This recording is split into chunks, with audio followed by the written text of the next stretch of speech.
What happens when cruelty meets silence? In a crowded American high school hallway, a black teenage girl in a short dress is slammed face-first against a cold blue locker. Her dignity stripped away in front of laughing classmates as a white bully in a bright polo sneers, mocking her skin, her presence, her right to belong, while his friends grin and cheer as if her humiliation is entertainment. She doesn't cry or beg, she simply stands still with her palms flat against the steel, her silence louder than their laughter, while students rush past pretending not to see, their eyes cast down. He taunts her again, telling her not to think she's equal just because they let her in this school. His buddies clapping and laughing louder, girls nearby turning away in discomfort, one biting her lip, another clutching her books tighter. But the girl slowly pushes off the locker, smooths her dress, and finally looks him in the eyes with a steady emptiness that unsettles him. Because he expected anger, maybe tears, but instead finds silence, a silence heavy with power, for behind her calm eyes lies a truth that could shatter his world. She is the daughter of an FBI agent, and when the balance of power flips, who will really be afraid? His smirk flickered for just a second before he forced it back, but deep inside the seed of fear had already been planted. By lunchtime, the cafeteria buzzed until it didn't. The same boy swaggering toward her table with his voice booming, mocking that she was still eating alone, taunting that nobody wanted to sit with her because she was different.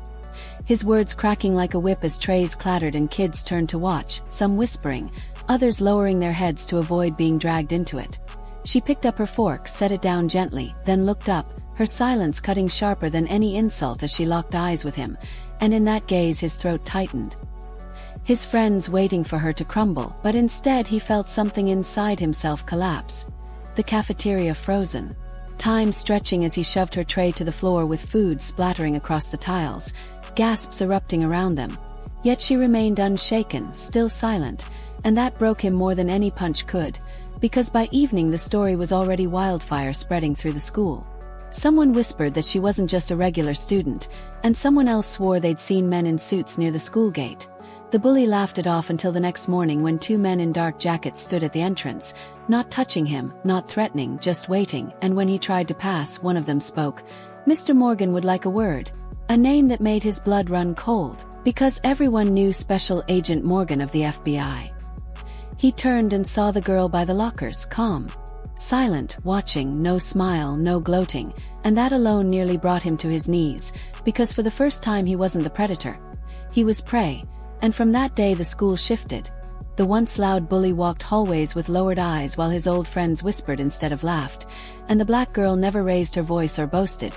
She didn't need to, because everyone now knew her father wasn't just a name but a force no one dared cross. Yet her real power wasn't in the revelation but in the silence that had broken him long before the truth did, and students remembered not the FBI, but the moment she was slammed against the locker and refused to bend, proof that power isn't always in fists, but sometimes in the quiet certainty that justice is watching.